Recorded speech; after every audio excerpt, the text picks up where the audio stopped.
Gómez Studio Family y Canal Televisión Cristo Vive presenta.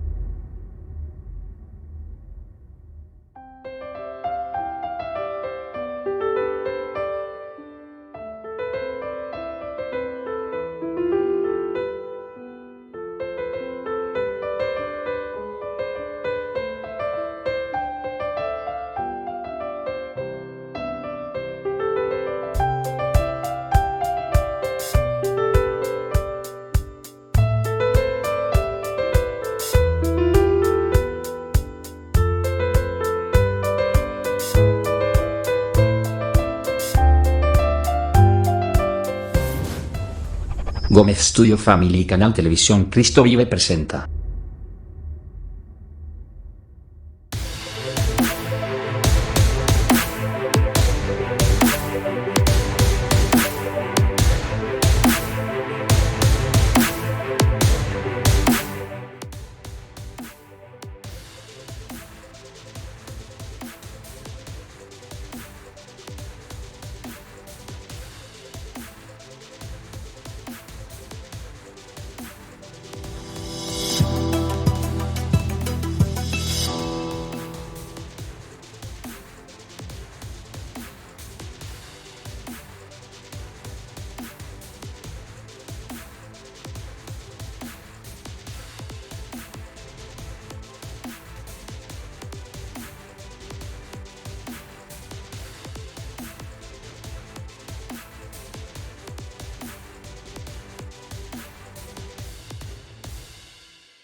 Sur le tabernacle.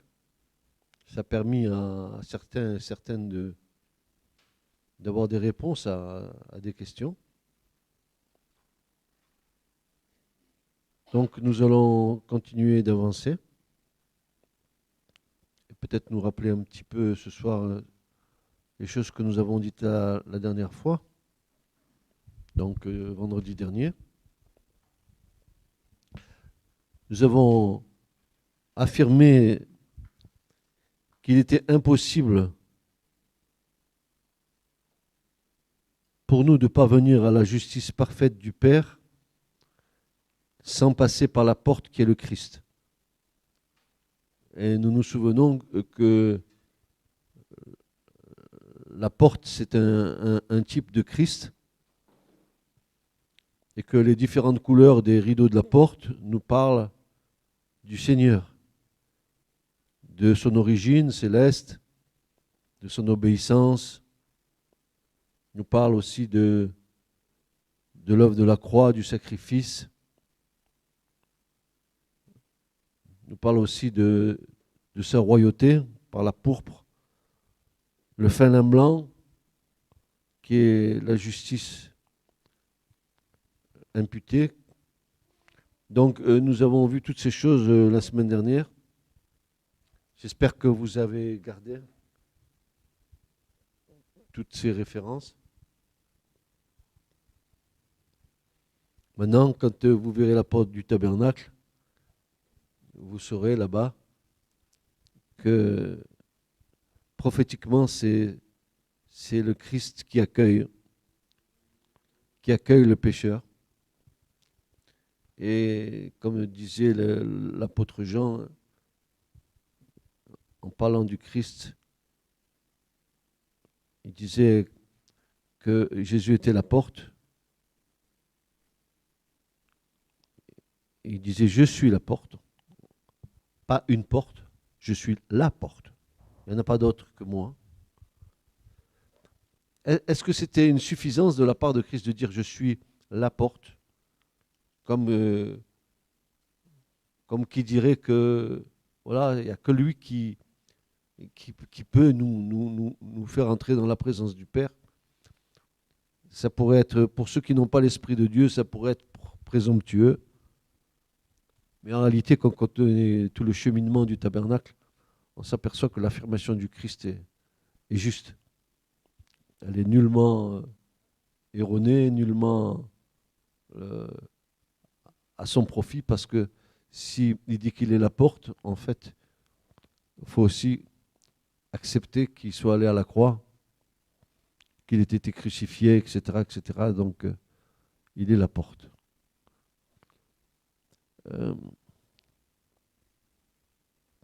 Donc, s'il est la porte, ça signifie qu'il est la seule porte et qu'il n'en existe pas d'autre. Et c'est bien le sens de ce verset que Jésus va donner en disant « Nul ne peut venir au Père que par le Fils ». Et comme va dire l'apôtre Pierre, il n'y a sous le ciel aucun autre nom qui nous ait été donné parmi les hommes par lequel nous devions être sauvés. Il n'y a pas un autre nom que celui-là.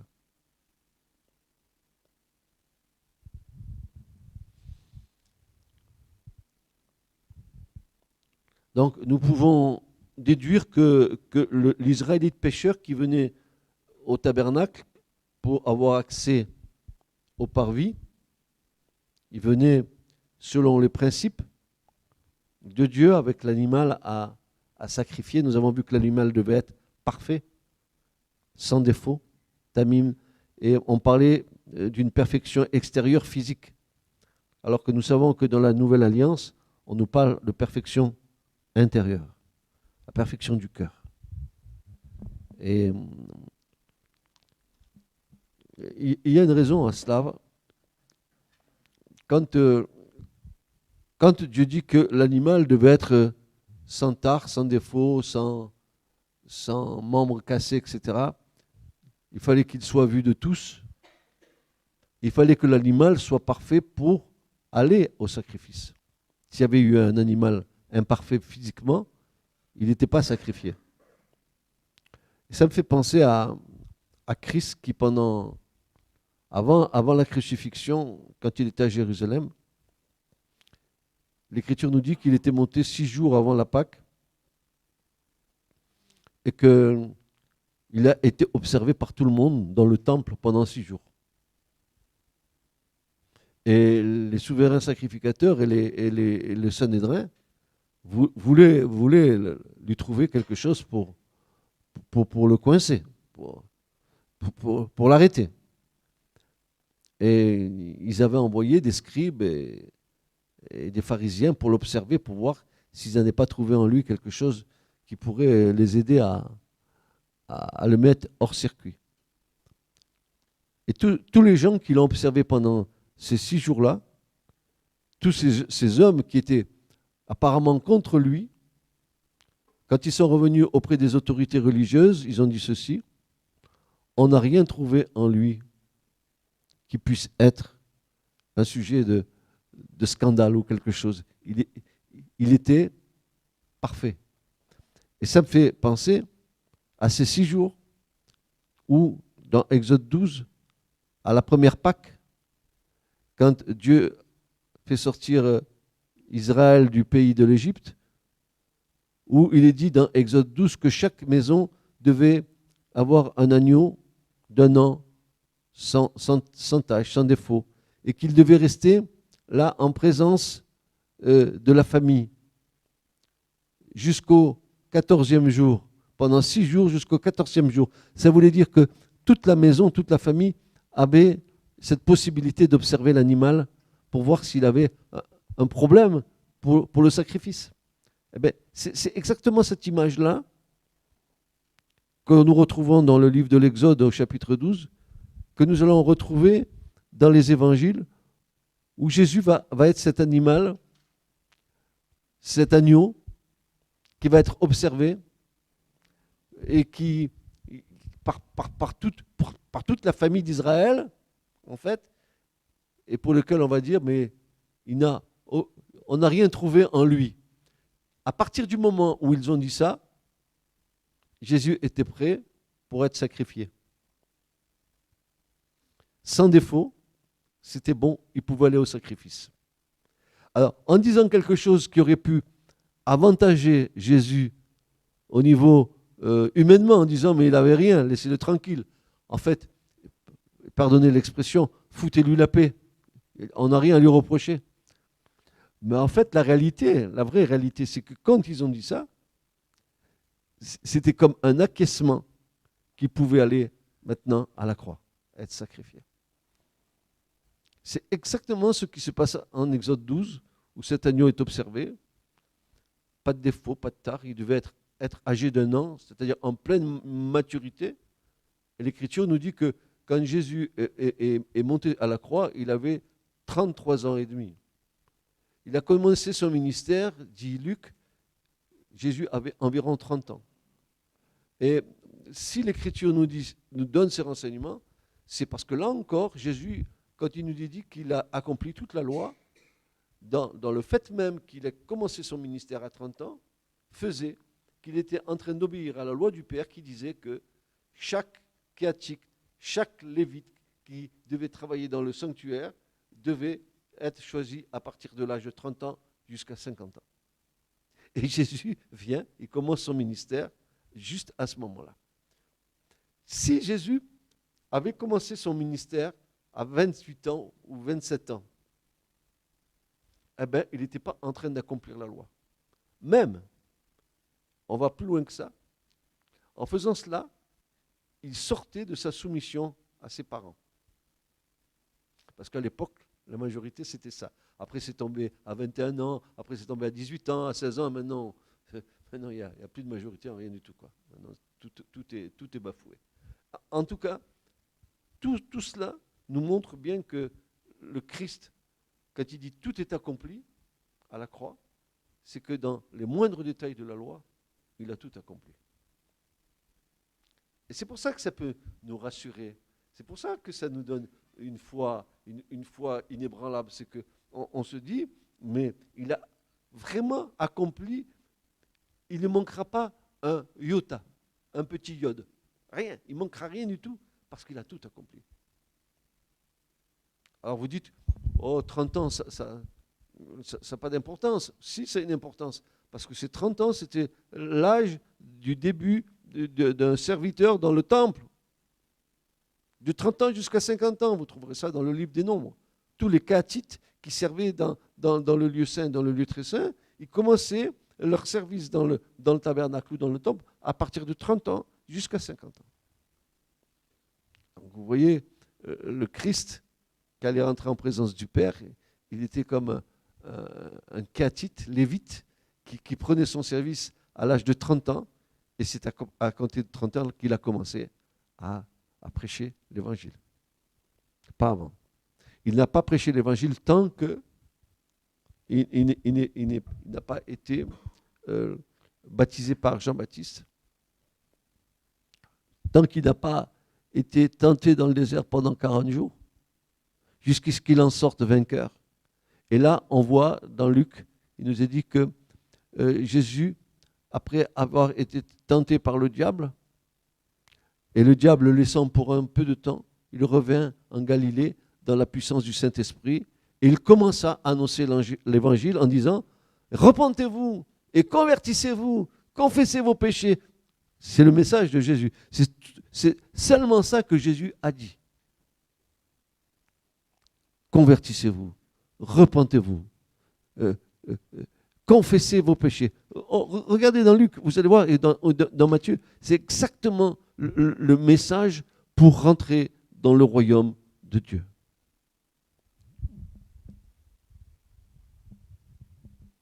Donc, nous pouvons déduire que l'Israélite venant au tabernacle avec l'animal qui allait être offert en sacrifice était déjà convaincu qu'il était un pécheur. Tu ne rentres pas dans le tabernacle sans l'animal, sans auparavant être convaincu que tu es un pécheur. Si tu viens avec l'animal pour le sacrifier, c'est que tu as péché. Ça, c'est clair. Et tu ne peux rentrer que par la porte qui est Jésus, uniquement qu'avec l'animal qui est prêt à être sacrifié. En typologie, cet animal qui est prêt à être sacrifié, c'est le Christ en fait. Et nous verrons un peu plus tard comment ça va se passer. Il nous faut une juste appréciation de l'œuvre parfaite de Christ et non une approximation religieuse de cette œuvre de grâce. Il est l'agneau de Dieu, sans tache et sans défaut, et cela est l'œuvre de la révélation du Saint-Esprit en nous.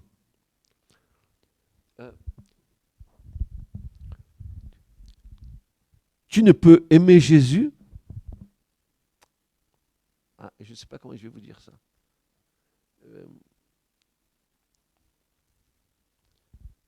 Parce que tu es convaincu que toutes les grâces qui sont en lui sont vraies.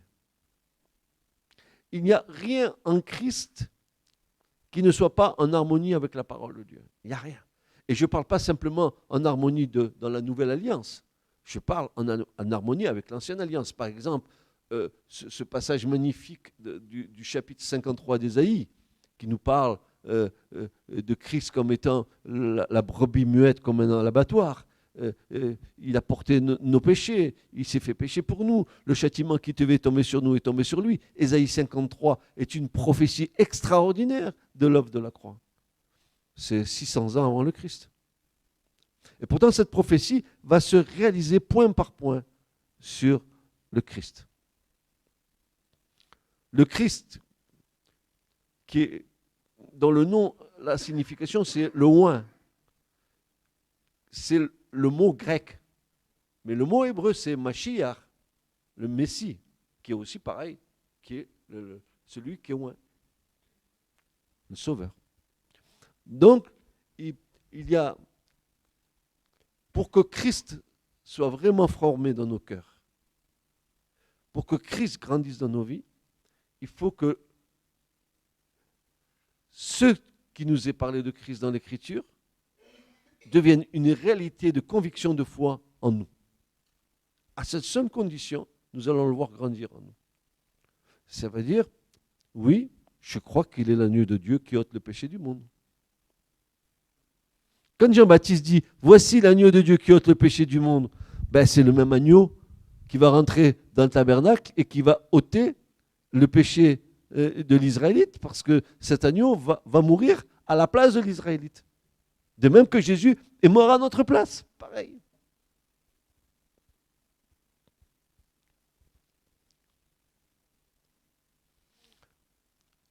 Et je suis à me poser la question ce soir de savoir quelle devait être l'attitude de cœur de Jésus à la croix quand il donnait sa vie pour nous. Quelle était la perspective de son regard intérieur depuis Adam jusqu'à son retour où il était en train de donner sa vie pour tous les hommes. Et nous y étions dedans. Nous étions sur le cœur et dans le cœur même de Jésus quand il a fait ce don. Parce qu'il nous connaît tous par notre nom. Dans n'importe quelle génération qu'il soit, il connaît tous les hommes par leur nom. Donc c'est fantastique, quoi, quand on réfléchit 2 minutes à ça. La religion ne nous enseigne pas ça. La religion nous enseigne de faire des choses, des signes de croix, nous enchaîne.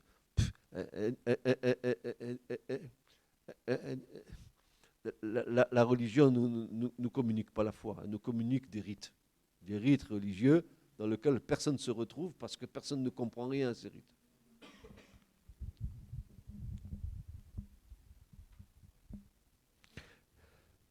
Ainsi, dans la nouvelle alliance, pour être justifié, il nous faut recourir au sacrifice du Christ, à l'élément incontournable de la justice de Dieu, c'est-à-dire à l'agneau offert en sacrifice pour le péché du monde. Pierre va dire que le Christ à la croix a été fait péché pour nous. La condamnation qui devait tomber sur nous à cause de notre péché est tombée sur lui. Ça, c'est extraordinaire, quoi. Je veux dire, et ça tombe sur lui, il prend mes péchés. Moi, je n'ai qu'à venir vers lui pour obtenir sa miséricorde à partir du moment où la repentance est dans mon cœur. Que je reconnaisse que je suis un pauvre type, quoi. Que je suis comme n'importe quel être humain qui est là dans cette salle, tordu, mais ayant été couvert par la grâce du Seigneur. Et la grâce, c'est la grâce, on ne mérite rien. Elle nous est imputée gracieusement. Et c'est ce que Paul dit. C'est par grâce que vous êtes sauvés, par le moyen de la foi, Éphésiens chapitre 2 et verset 8. C'est par grâce que vous êtes sauvés, par le moyen de la foi. Vous n'y êtes pour rien, mais c'est un don de Dieu.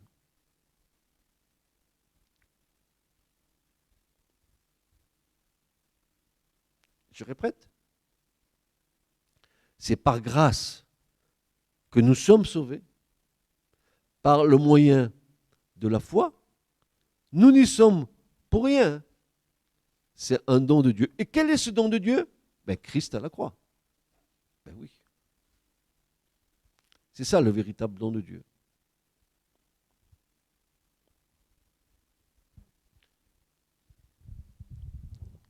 Alors, nous avions dit, nous avons essayé d'imaginer que l'Israélite pécheur veuille pénétrer dans le tabernacle sans le sacrifice pour le péché,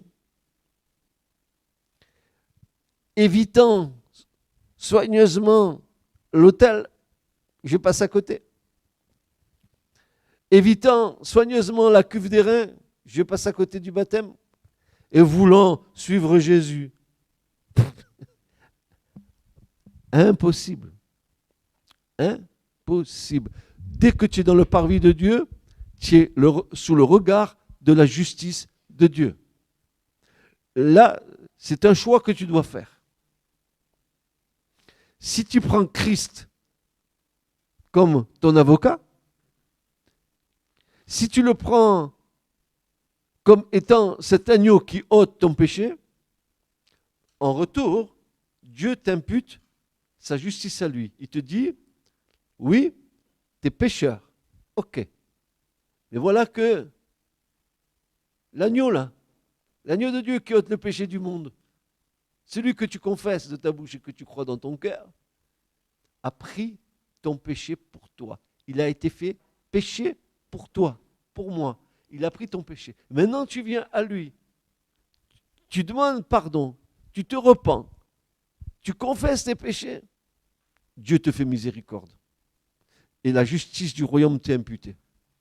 Désormais, la justice de Christ te recouvre.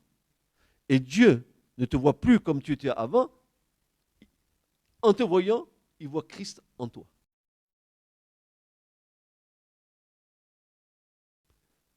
Ça peut venir que du ciel, non, du trône de la grâce.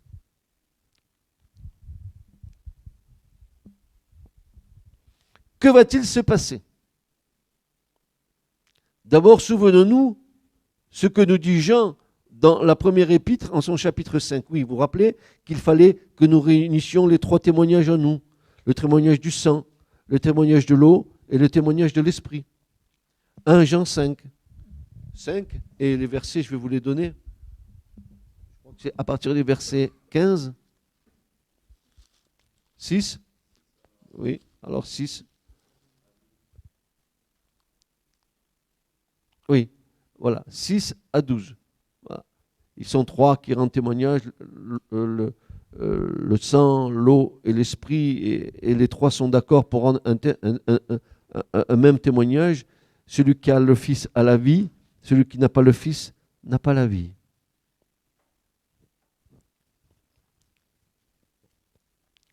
Il nous faut réunir 3 témoignages en nous, le témoignage du sang, le témoignage de l'eau et le témoignage de l'esprit.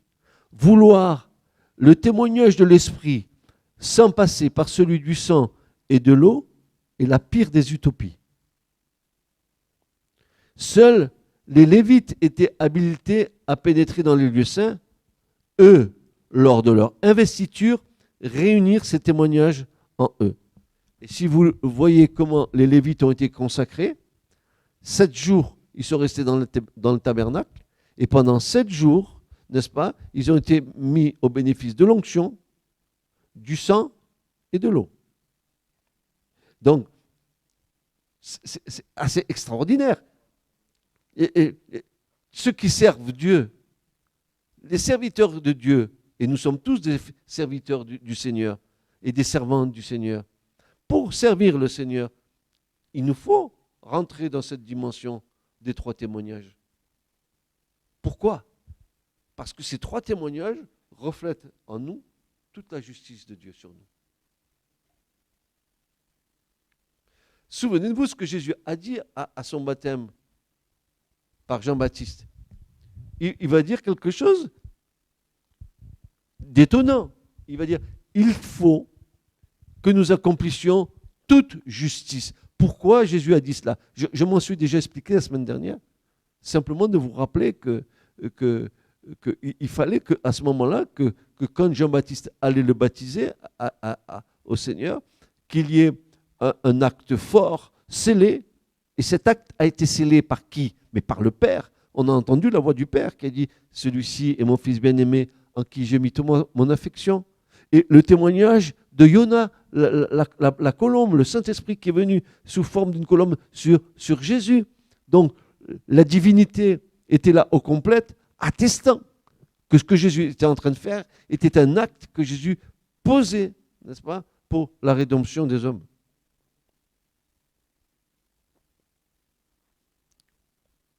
Vous n'êtes pas posé la question?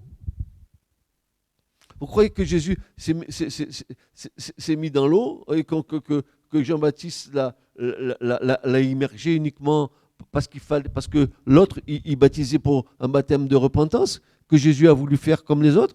Mais pas du tout, ça n'a rien à voir. Jésus, quand il est venu se faire baptiser par Jean, il n'a pas besoin de repentance. Un quart d'heure avant, Jean disait, voici l'agneau de Dieu qui ôte le péché du monde. Si l'agneau pouvait ôter le péché du monde, ça voulait dire qu'il était sans péché. Et que le baptême que Jean donnait de repentance n'était pas un baptême qui convenait à Jésus. Donc il y avait une autre destination de cet acte. Et c'est pour ça que dans ce que Jésus va faire avec Jean-Baptiste, il y a le témoignage du Père, de l'Esprit, et le témoignage du Fils. Parce que Dieu a laissé quelque chose. Et c'est pour ça que quand Jésus remonte auprès du Père dans Matthieu 28, et quand il va dire à ses disciples, n'est-ce pas, allez, et faites de toutes les nations des disciples, les baptisant au nom du Père, Fils et Saint-Esprit, et enseignez-leur tout ce que je vous ai prescrit. C'est que ce que Jésus est en train de dire, il l'a scellé dès le départ de son ministère.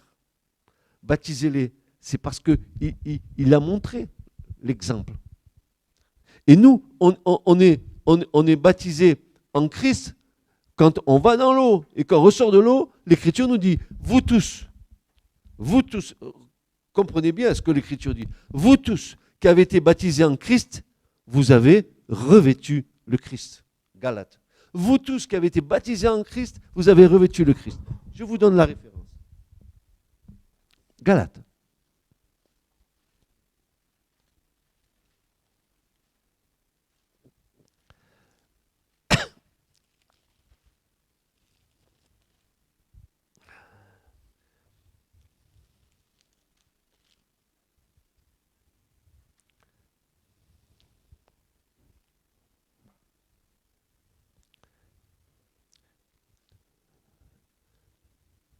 Voilà, Galates chapitre 3. On va prendre à partir du verset 22. Mais l'Écriture a renfermé toutes choses sous le péché, afin que la promesse sur le principe de la foi en Jésus fût donnée à ceux qui croient. Or, avant que la foi vienne, nous étions gardés sous la loi, renfermés pour la foi qui devait être révélée, de sorte que la loi a été notre conducteur jusqu'à Christ, afin que nous fussions justifiés sur le principe de la foi. Mais la foi étant venue, nous ne sommes plus sous un conducteur, car vous êtes tous fils de Dieu par la foi dans le Christ. Car vous tous qui avez été baptisés pour Christ, qu'est-ce que vous avez fait? Vous avez revêtu le Christ.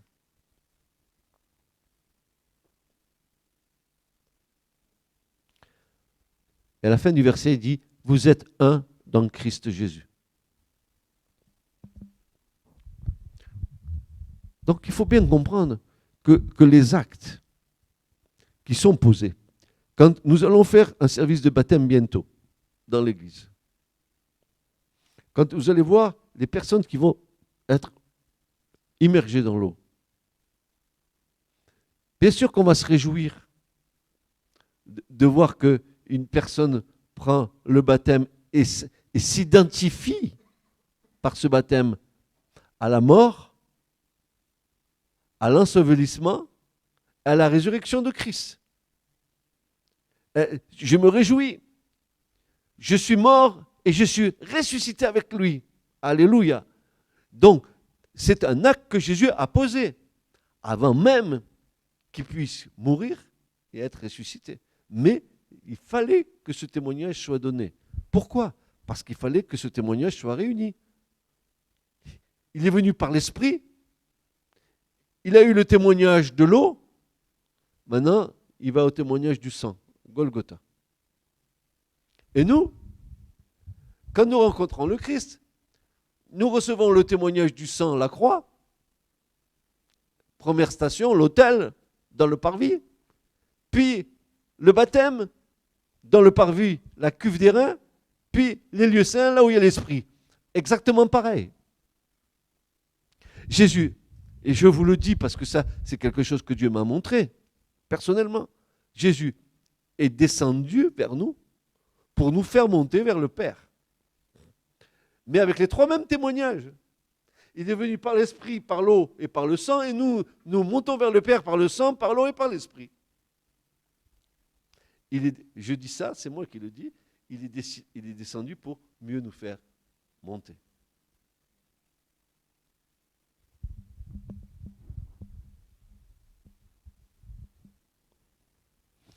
Éviter la justice de Dieu pour suivre la voie de Dieu est inévitablement voué à l'échec.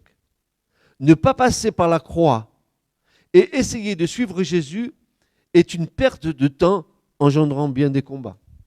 Il faut que la justice de Dieu s'exerce sur nos vies. il faut que le problème du péché soit réglé. Et seul Christ a le pouvoir d'y remédier. Vouloir suivre Christ sans être convaincu que l'on est pécheur ou pécheresse est la pire des tromperies. Vouloir suivre Christ alors que nous sommes morts dans nos péchés est un pur mirage spirituel. C'est pour ça que on a dans notre cœur de savoir qu'il y a plein de gens qui sont dans la religion et qui disent suivre Jésus alors qu'ils ne sont pas passés par le chemin que Jésus nous indique de passer. Ils veulent suivre Jésus en étant des pécheurs. Oui, je suis un pécheur, mais je suis gracié. Voilà la différence. Oui, je suis pécheur. Oui, encore, je combats avec ma chair. Mais la grâce est sur ma vie parce que j'ai donné tous mes péchés au Seigneur. Et même si dans mes membres, j'ai un combat par rapport au péché qui est inscrit dans mes membres, c'est Paul qui va le dire dans le Romain. Mais j'ai Christ avec moi. Et Christ m'aide à vaincre ces choses-là. C'est mon combat. Mais je suis gracié. Puisque l'Écriture dit, il n'y a plus de condamnation pour ceux qui sont en Jésus-Christ. Et Paul rajoute, qui marche non selon la chair, mais selon l'esprit. Voilà, c'est clair.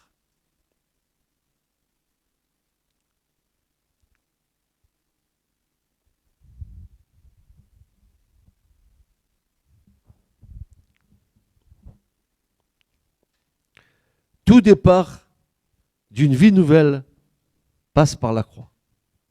Tout départ d'une vie nouvelle passe par la croix. Sans le passage à la croix, pas de possibilité de commencer une vie nouvelle.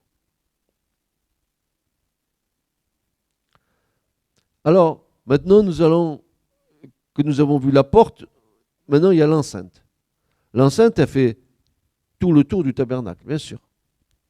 Je vous donne les références, vous les lirez. Exode 27, versets 9 à 19. Et Exode 38, versets 9 à 20. Lisez-les, ça a rapport avec l'enceinte.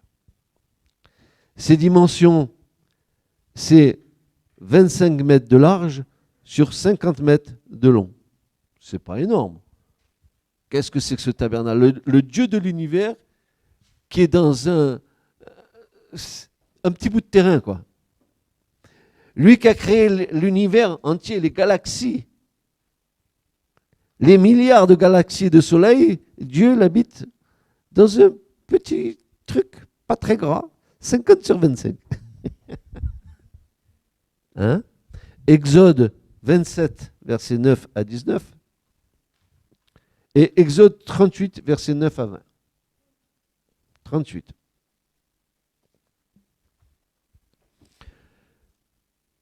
L'implantation du tabernacle n'a pas été faite selon l'homme. Dieu a voulu et a dit à Moïse de le construire et de le mettre dans une certaine direction géographique. Et vous savez pourquoi ? Vous savez, écoutez ce que je viens de dire ? Non. Eh non, c'est pas grave. Mais voilà, je répète, c'est que quand Moïse a fait le tabernacle, il a fini d'être construit, Dieu va lui dire maintenant tu le positionnes comme cela. Pourquoi ? Son implantation a été prévue par l'Éternel, il devait être dressé et orienté dans une direction est-ouest. Le parvis tournant le dos à l'est, pour une bonne raison. C'est qu'à l'époque, tous les peuples qui étaient autour, y compris les Égyptiens et tous les peuples qui étaient autour, adoraient le dieu Ra ou Shemesh, qui était le dieu soleil. Et le soleil se lève toujours à l'est. Donc, pour pas que l'Israélite, quand il vient adorer l'Éternel, il se trouve à lever la tête vers le soleil, Dieu a dit, tu le mets dans l'autre sens. Alors, d'accord, même, on se dit, mais pourquoi c'est comme ça? Parce qu'il y avait de raison, quoi. Car dans ces temps, les païens adoraient le soleil et se prosternaient vers l'est au lever du soleil. Il n'en était pas ainsi pour Israël, qui se prosternait en direction du lieu très saint vers l'est, le dos tourné au soleil. Ceci pour marquer la différence d'avec le culte rendu au soleil. Les dimensions réduites du tabernacle est motif de surprise, comparativement au temple païen des Égyptiens et des Babyloniens qui avaient toute autre proportion. À côté d'eux, la demeure de l'Éternel apparaissait comme peu de choses. Et Paul va dire dans la première aux Corinthiens au chapitre 1 et verset 27, 1 Corinthiens 1, 27, Paul dira, Dieu choisit les choses faibles du monde pour confondre les fortes.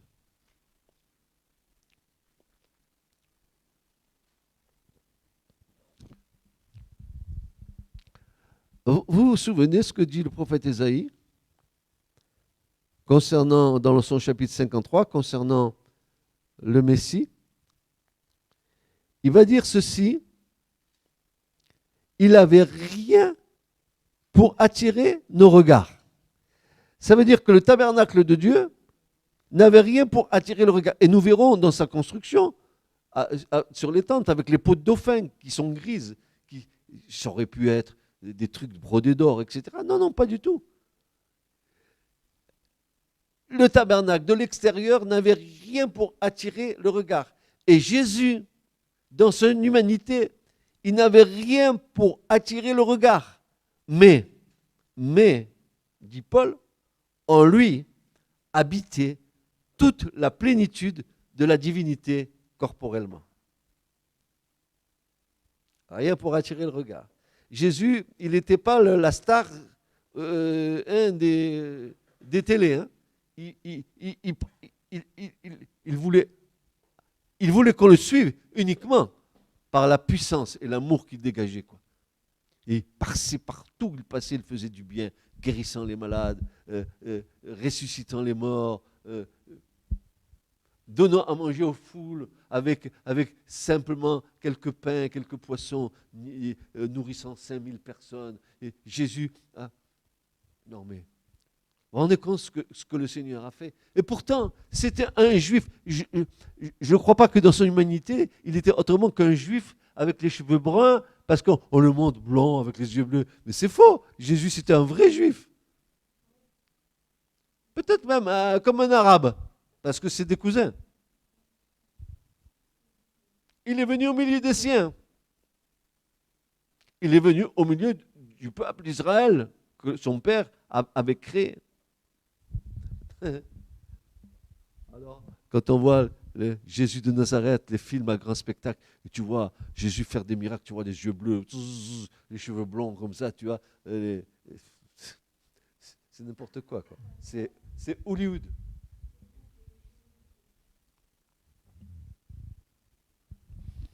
C'est donc cette vérité que nous trouvons inscrite dans le tabernacle. Ces proportions très modestes proclament que l'œuvre de Dieu s'accomplit dans ce qui paraît que faiblesse aux yeux des hommes. Ce tabernacle pouvait sembler bien misérable demeure en face des orgueilleux temples d'idoles, mais alors que ces derniers ne renfermaient que vanité et mensonge, lui manifestait toute la puissance et la sagesse du Dieu infini, créateur des cieux et de la terre. Alors, quelle est la signification spirituelle de cette enceinte de 50 sur 25, n'est-ce pas, qui était toute l'enceinte, n'est-ce pas, avec les colonnes les colonnes de Boîte City Médérin qui étaient là, qui prenaient en suspension toute la tenture qui était toute blanche de fin lin blanc. Pourquoi Dieu s'entoure d'une barrière de fin lin blanc haute de 2,60 m? Pourquoi Dieu fait une séparation entre le peuple d'Israël et lui? Pourquoi il a mis pour son tabernacle une séparation entre lui et le monde. Vous êtes dans le monde, mais vous n'êtes pas du monde. C'est bien ce que Jésus a dit. Vous êtes dans le monde, tu vis à Notre-Dame de Londres, tu as des amis, mais tu n'es pas de ce milieu-là. Toi, ton royaume, il n'est pas d'ici, il n'est pas d'en bas. Notre royaume, il est d'en haut. Notre cité, elle est céleste. Notre cité, c'est pas Paris, c'est pas New York. Notre cité, c'est le royaume de Dieu. Et c'est pour ça que ce tabernacle pouvait sembler bien misérable demeure en face des orgueilleux temples d'idoles, mais alors que ces derniers ne refermaient que vanité et mensonge, ce tabernacle de Dieu lui manifestait toute la puissance et la sagesse du Dieu infini, créateur des cieux et de la terre. Dieu s'entoure d'une barrière de fin lin blanc haute de 2,60 m. Sa sainteté tient à distance les pécheurs. Il y a Ésaïe, ça me revient, Ésaïe 59. Qu'est-ce que Dieu va dire? Regarde, on va le lire. On va le comprendre.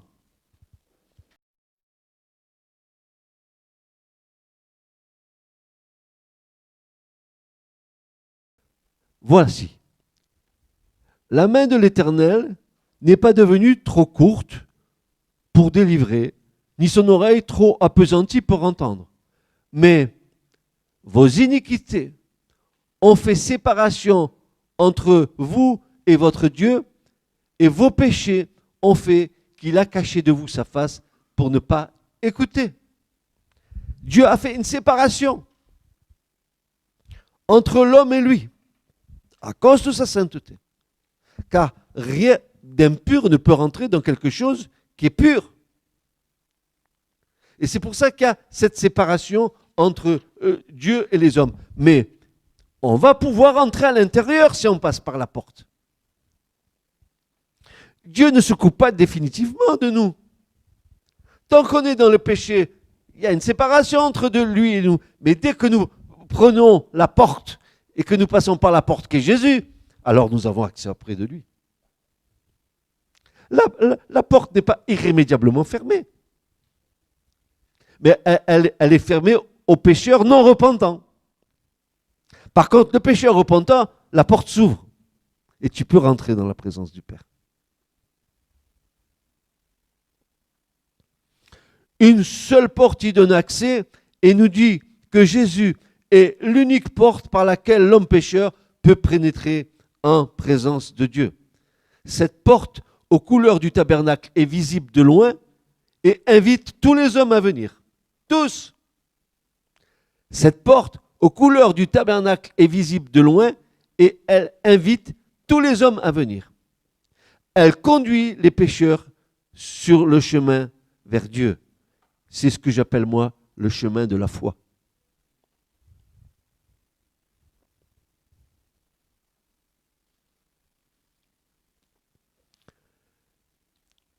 Vous suivez jusqu'à présent? Ça va? On peut continuer? Ok. Les colonnes. Les colonnes. Qu'est-ce que représentent les colonnes? Nous allons, on va s'arrêter là parce que ça vaut le coup de s'arrêter sur les colonnes.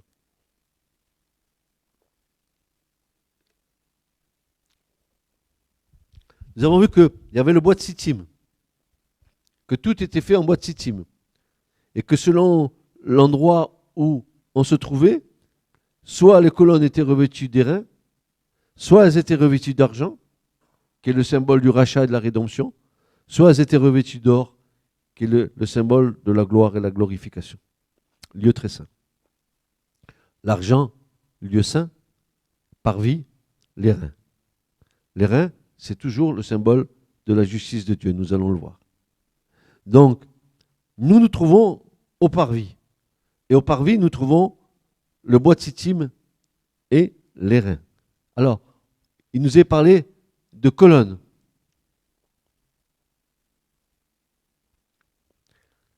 En quoi pourrions-nous identifier ces colonnes?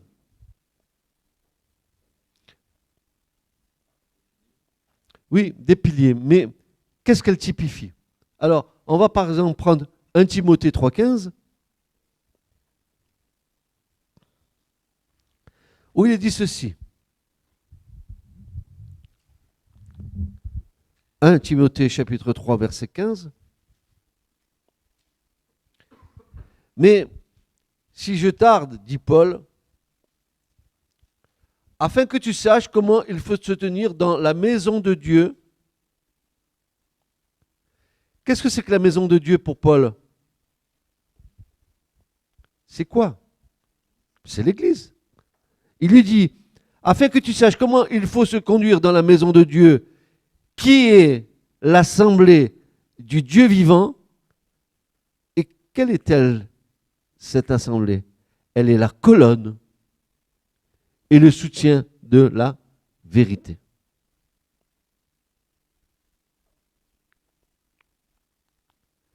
Qu'est-ce que l'Église? C'est des hommes et des femmes rachetés. Ce qu'il a appelés, il les a aussi justifiés. Et ce qu'il a justifiés, il les a aussi sanctifiés. Et ce qu'il a sanctifié, il veut aussi les glorifier. Dieu ne te laissera pas dans le parvis. Il veut te faire entrer dans sa gloire. Et tu vas passer les étapes. Tu vas être appelé, justifié. Tu vas recevoir la justice de Christ. Et maintenant, tu vas être sanctifié. Tu vas marcher d'une manière honnête et pure devant Dieu. Et c'est pour ça que l'auteur de l'Épître aux Hébreux nous dira, recherchez la paix avec tous et la sanctification sans laquelle nul ne verra le Seigneur. Donc, tu as appelé, tu es justifié, maintenant tu marches dans une marche sainte. Tu te sanctifies, tu t'éloignes de tout ce qui est impureté et péché. Tu abandonnes toutes ces choses. Le grand problème de beaucoup de chrétiens, c'est qu'ils ne font pas une rupture. Ils vivent sous les deux angles. Ils veulent bien vivre avec le Seigneur, mais tout en continuant à vouloir garder encore un pied dans le monde. Un petit peu comme des équilibristes qui seraient sur un fil. Il y a une ligne de démarcation entre le royaume de Dieu, le royaume et la terre. Alors, un petit coup, et c'est ce que Élie va leur dire. Jusqu'à quand allez-vous claudiquer des deux pieds? Si l'Éternel est Dieu, soyez avec Dieu. Mais si c'est Baal, soyez avec Baal. Il n'y a pas le choix. Ou tu es oui, ou tu es non. Il n'y a pas de oui mais. Dans le royaume de Dieu, il n'y a pas de Giscardien. Ça n'existe pas. Oui mais. Giscard d'Estaing, c'était oui mais. Mais il n'y a pas de Giscardien dans le royaume de Dieu. Il y a ou oui ou non. Et tout ce qui vient en plus, ça vient du malin, dira Jésus. Donc, nous devons comprendre que lorsque nous avons commencé notre marche, que c'est une marche qui va de l'avant. On ne revient pas en arrière. Et c'est ce que Paul va dire. Mes amis, que l'Écriture est belle. Il dit, nul, s'il met la main à la charrue et ne regarde pas devant lui et veut se retourner en arrière, il n'est pas digne du royaume. Ça veut dire que si tu as emprunté cette marche pour aller vers Jésus, que tout d'un coup, tu te tournes, comme la femme de Lot, hein, que l'Éternel lui avait dit, mais sortez de Sodome et Gomorrhe, sortez, le feu va tomber. Elle sort, mais tout d'un coup, c'est dur de laisser Sodome et Gomorrhe, comme on y est bien, elle se tourne. Paf, statue de sel.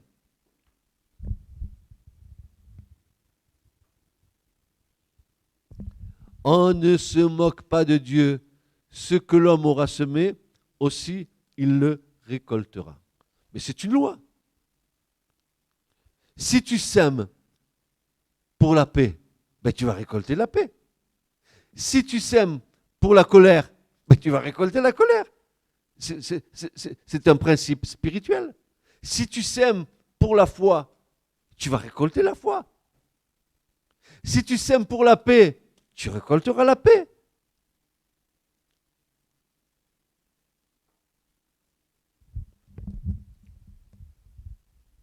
Apocalypse 3,12.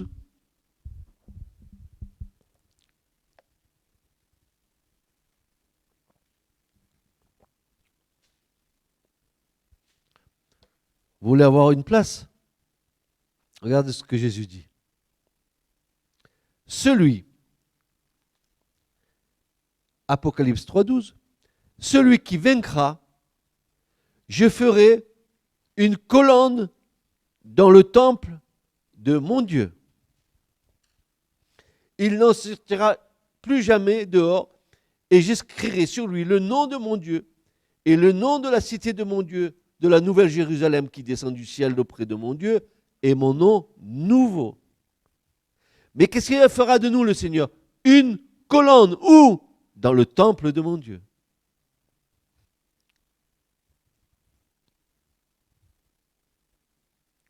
Galates 2,9.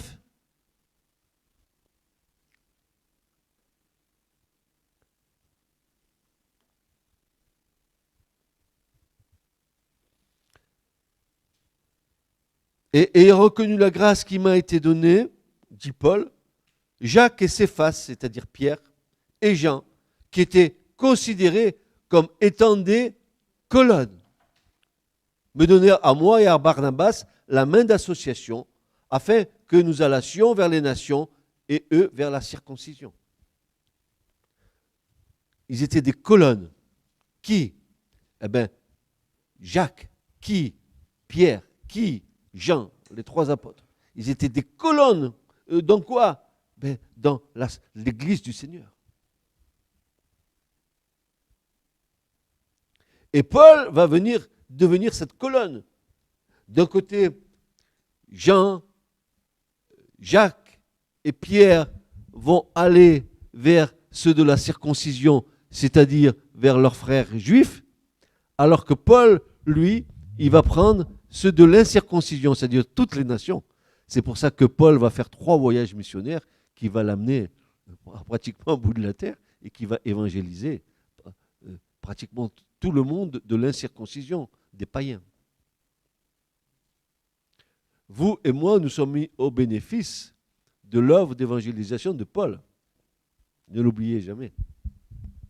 Lettre aux Romains, lettre aux Galates, lettre aux Philippiens, lettre aux Thessaloniciens, et les lettres, et les lettres. Tout ça, ce sont des pays que Paul a évangélisés. Rome, la Grèce, l'Espagne, il est allé jusqu'en Espagne, il est parti partout, ce Paul. Un fou de Dieu, quoi. Jésus l'avait choisi. Je l'ai choisi pour en faire un vase d'élection. Et il parlera au roi, aux nations. Imagine. Et que Paul connaissait, et qu'il ne connaissait pas Jésus. Au contraire, il luttait contre lui, contre les premiers chrétiens. Tout d'un coup, il le rencontre sur le chemin de Damas. Paf, demi-tour complet. Demi-tour complet. Quelle conversion.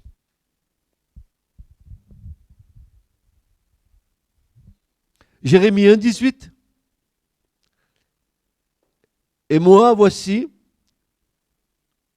dit l'Éternel à Jérémie, je t'établis aujourd'hui comme une ville forte et comme une colonne de fer et comme des murailles d'airain. Brave Jérémie. Contre tout le pays, contre les rois de Juda, ses princes, ses sacrificateurs et le peuple du pays. Imagine le pauvre Jérémie. Et Dieu lui dit, je vais te faire de toi une colonne de fer contre tout cela. Les pays, les nations. Jérémie, oh non, non, non, non, non, non, non. C'est le même problème qu'avec Paul, Jérémie. Avant que ta mère t'enfantasse dans son sein, je te connaissais. Et je t'ai appelé et établi pour être prophète. Imagine. Nous avons tous été choisis de Dieu pour quelque chose. Et comme je vous dis, parce que c'est une révélation du Seigneur, ça ne peut pas être autre chose. Vous n'êtes pas un hasard d'être né dans cette génération. Ce n'est pas un hasard du tout.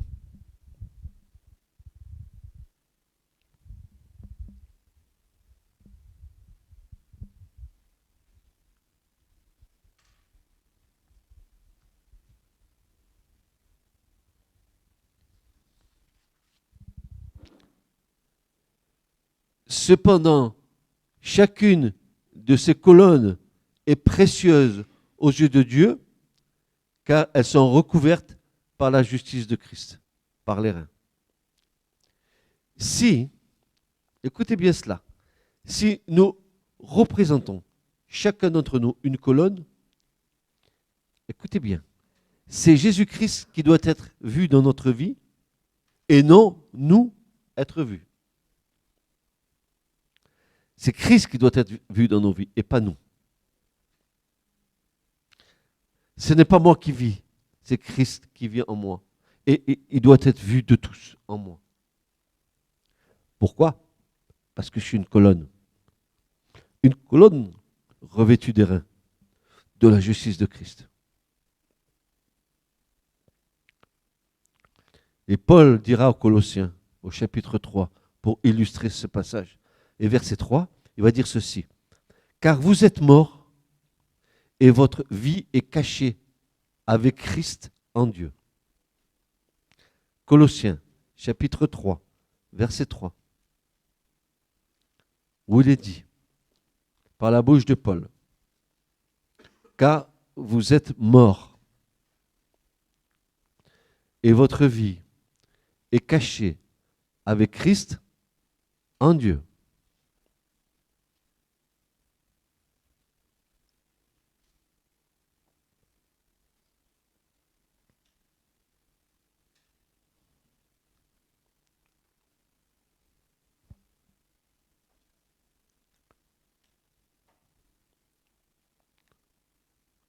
C'est pour ça que si nous représentons une colonne, ce n'est pas nous qui devons être vus, c'est Christ en nous.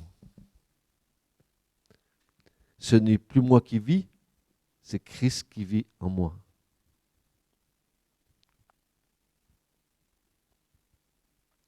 Et si nous voulons paraître en lieu et place du Seigneur, nous faisons une œuvre qui nous trompe. Car Christ doit être vu en nous. Comment ? Par notre foi, par notre service, par les choses que nous prétendons être dans le Seigneur, par notre amour, par notre paix, par toutes ces choses-là que nous avons dans notre cœur, que Dieu a déposées en nous. Pourquoi je dis ça ? Parce que Paul dit dans les Galates, au chapitre 5, il dit que le fruit de l'esprit, c'est la paix, c'est la joie, c'est la patience, c'est la maîtrise de soi, c'est la bienveillance, c'est la tempérance. Et pour de tels fruits, il n'y a point de loi, parce que c'est l'Esprit de Dieu qui nous les accorde. Chaque don de l'Esprit est un travail du Saint-Esprit en nous. Nous ne sommes pas patients par nature. Il va falloir que Dieu nous apprenne la patience. Et ça sera un fruit de l'Esprit. La tempérance, on peut partir dans tous les sens. Dieu va nous apprendre la maîtrise de nous-mêmes. Et si ces choses abondent en nous, alors Christ sera vu en nous.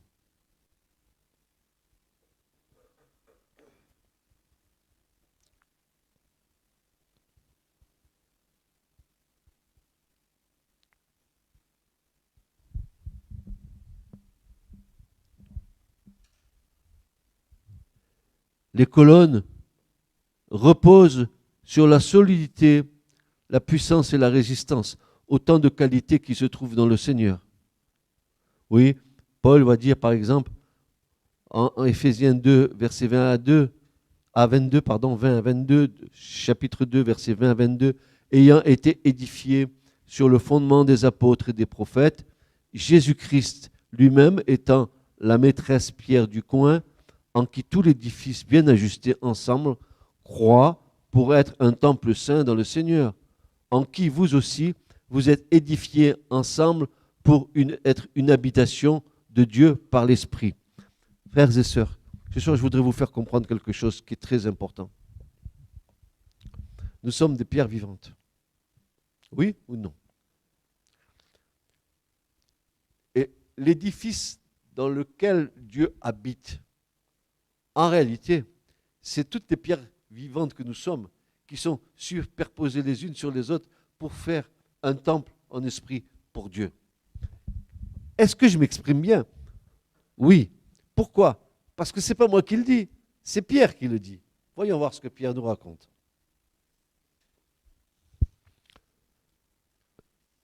Pierre, vous connaissez Pierre? Cet homme qui disait « Oh, non, il t'arrivera rien, Seigneur. T'inquiète pas, je suis là. Tu vas voir, je vais te défendre, Seigneur. » Pierre, arrête, Pierre. Attends, avant que le coq chante 3 fois, tu m'auras renié 3 fois. Mais penses-tu, Seigneur? Tu parles, moi, Pierre, le costaud du coin, le pêcheur, tu vois. Tu as vu les filets, comment je les prenais, comment. Regarde mes pectoraux, Seigneur, tu vas voir, il ne t'arrivera rien, Seigneur. Alors, que dit Pierre? Chapitre 2 de la première de Pierre, on va dire ceci, à partir du verset 4. Si toutefois vous avez goûté que le Seigneur est bon, duquel vous approchant comme d'une pierre vivante, rejetée par les hommes, mais choisie et précieuse auprès de Dieu, vous-même aussi, comme des pierres, écoutez bien, vous-même aussi, comme des pierres vivantes, vous êtes édifiés à une maison spirituelle, une sainte sacrificature, pour offrir des sacrifices spirituels agréables à Dieu par Jésus-Christ. Vous êtes quoi? Une maison spirituelle, des pierres vivantes qui bâtissent une maison spirituelle dans laquelle Dieu habite. Dieu habite au milieu de son peuple. C'est plus un tabernacle avec il est au milieu de son peuple, toutes les pierres vivantes. Nous faisons un édifice spirituel. Nous ne nous en rendons pas compte. Tous les saints qui sont là, qui ont fait la Jérusalem céleste, dont Dieu est le centre.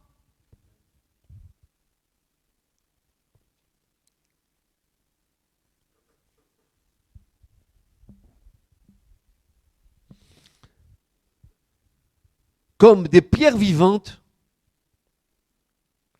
vous édifiez une maison spirituelle, une sainte sacrificature. Et écoutez-moi bien, est-ce que nous avons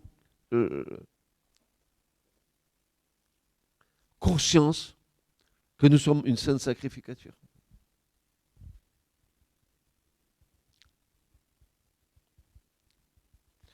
Et qu'est-ce qu'ils ont compris là? Eux, Pierre, pêcheur, sur le lac de Galilée. Il côtoie Jésus pendant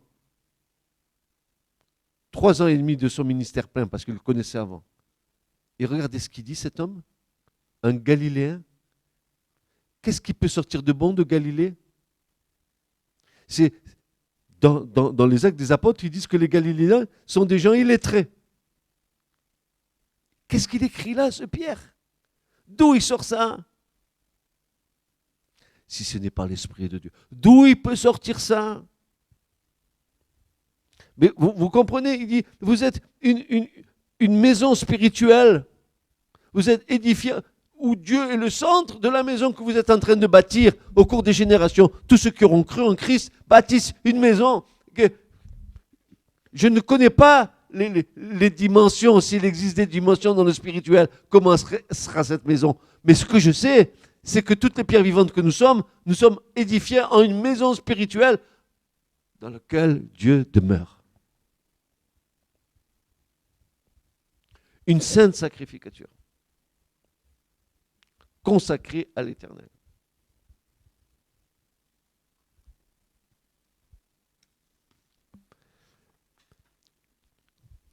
C'est pour ça que quand nous regardons l'Écriture, et moi parfois je me fais du souci pour moi-même, que je vois comment est le chemin pour rentrer dans le royaume, et que j'entends les paroles de Jésus qui dit large et spacieuse et la route qui mène à la perdition, mais étroite et resserrée, le chemin qui mène au royaume, il va rajouter et peu y entrent.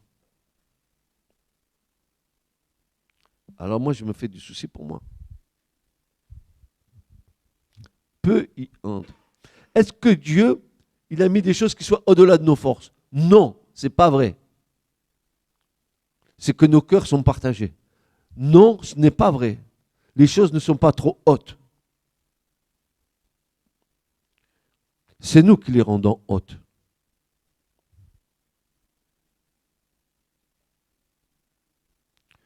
Est-ce que Jésus, il n'a pas la vision? Et pourtant, il a tout fait. Tout. Tout. Il le dit, la parabole du semeur.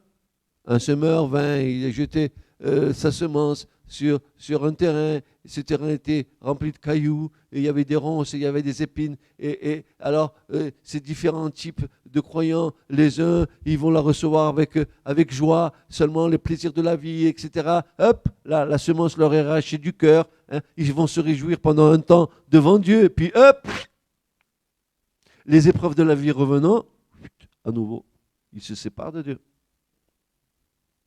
Et on voit les différents types de terrains jusqu'à ce que Jésus dise qu'il n'y a qu'un terrain qui va rapporter de la semence. 60, 30, 100, selon le rapport de ce terrain-là. Mais les autres terrains sur lesquels la semence a été semée, c'est-à-dire la parole, elle est tombée sur du rocher. Et la semence, elle n'a pas pu prendre racine parce que le cœur est dur. On voit dans l'Écriture. Si Jésus nous enseigne comme ça, c'est bien pour nous faire comprendre quelque chose. Ne dites pas, ouais, la semence n'était pas bonne parce qu'il n'a pas acheté au bon endroit, c'était pas de la bonne semence. Commence pas à chercher des histoires. Dis, reconnais que ton cœur est dur, reconnais que tu écoutes la parole et que ça ne pénètre pas, reconnais-le.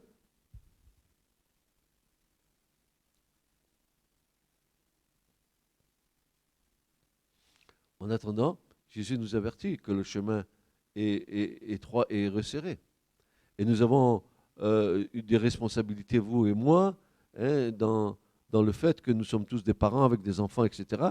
Et que si nous, déjà qui marchons avec le Seigneur, nous avons ce sentiment que la route que nous prenons elle est un peu trop spacieuse, nous devons penser à nos enfants et à nos petits-enfants pour les amener au salut. Donc il nous faut que nous soyons des témoins.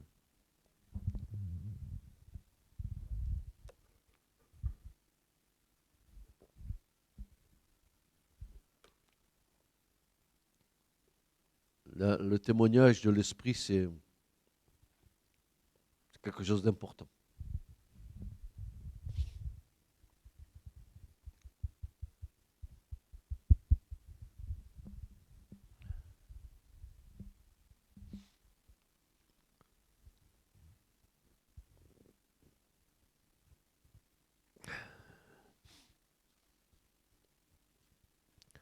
Bien.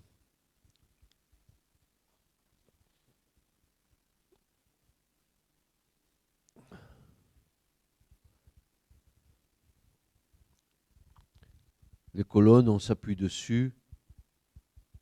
Une colonne, c'est quelque chose sur lequel qui soutient l'édifice. On peut s'appuyer sur une colonne quand elle est costaud. Et l'Église a besoin de colonnes. Est-ce que tu veux être une colonne dans l'Église pour servir tes frères, tes sœurs, ou tu veux être une colonne dans l'église pour être reconnu, te servir toi-même.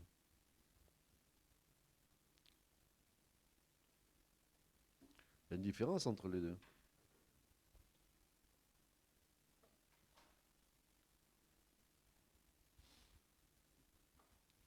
Donc, le tabernacle nous indique une chose, c'est que nous devons passer par le chemin étroit qui mène vers le lieu très saint, dans la présence même de Dieu.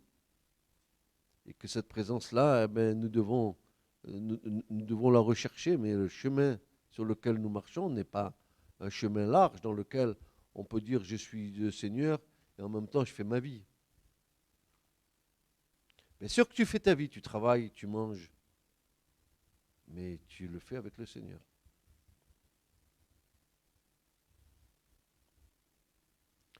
Tu dis pas, je fais, c'est grâce à moi, je travaille, etc.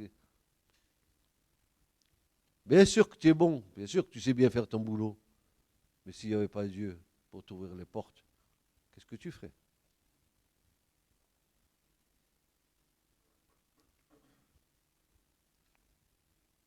Qu'est-ce que tu ferais?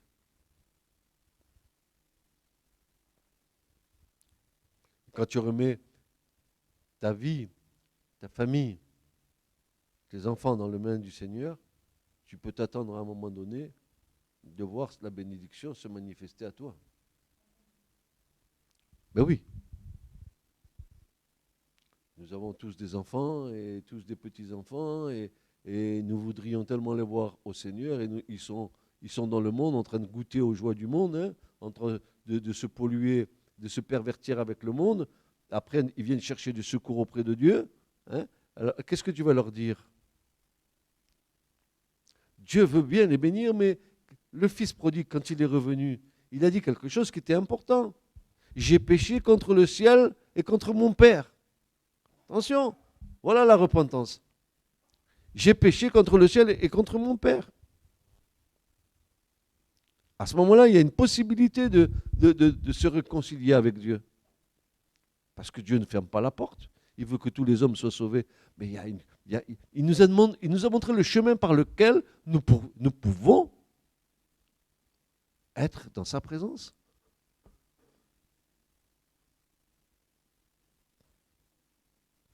Et nous qui sommes au Seigneur et qui sommes dans la foi, c'est de notre rôle à nous de porter dans la prière tous les nôtres.